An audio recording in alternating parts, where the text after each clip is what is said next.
Gudoomiyaha Maxkamadda Darajada Koowaad ee Ciidamada Qalabka Sida qaybteeda 27aad Gaashaanle Maxamed Amiin Aadan Cabdulle ayaa si xal looga gaaro shaqaaqa dhawaan ka dhacday magaalada Jowhar ee gobolka Shabeellada Dhexe waxa uu kormeer ku tagay xeryo ciidan oo ku yaala magaalada Jowhar kana tirsan ciidamada danab ee xoogga dalka Soomaaliyeed iyo ciidamada amniga ee dowlad goboleedka Hirshabelle.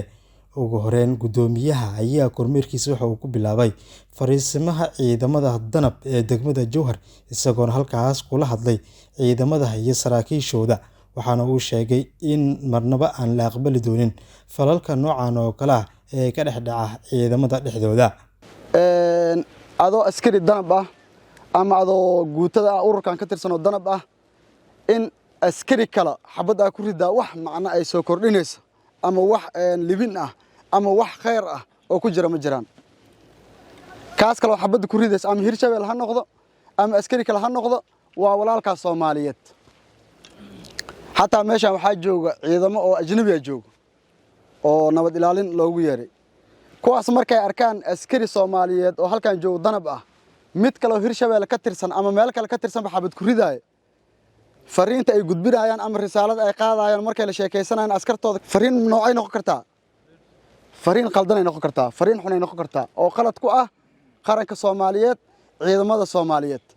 askari Soomaaliyeed askari kala xabad ku ridi haddii wax dilan waa khasaara haddii wax dhaawacana waa khasaara haddii wax jijibiyana waa khasaara meel kasta waa khasaara.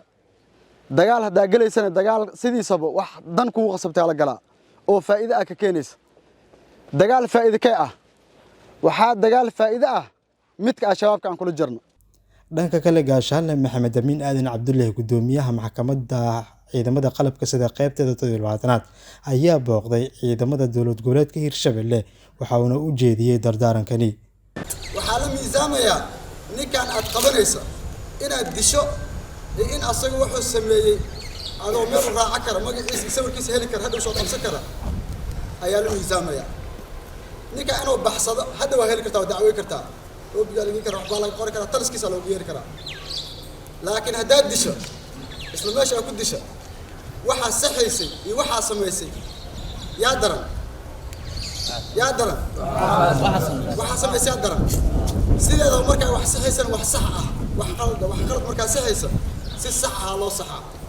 laakiin qalada arkay qalada ku saxay ma soconis wali qaladka si weyn qof iska dilaa ma sahlana qof in la dilaa ilaahay quraankiisa ugu sheekay axaadiistan oo maxaa loogu sheekay anaguna wad ognahay dhiig bini aadamnimo si sahlan laguma daadi karo si sahlan laguma daadi karo.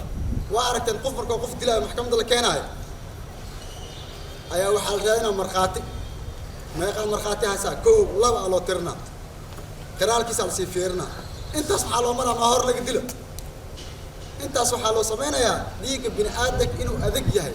toddobaadkii aynu soo dhaafnay Maxkamadda Ciidamada Qalabka Sida ee dowladda Soomaaliya ayaa magaalada Jowhar ka waday arrimo la xiriira garsoorka iyo wacyigelinta ciidamada qalabka sida. Cabdiraxmaan Xuseen Cumar Wadani, warbaahinta qaranka Soomaaliyeed, Jowhar.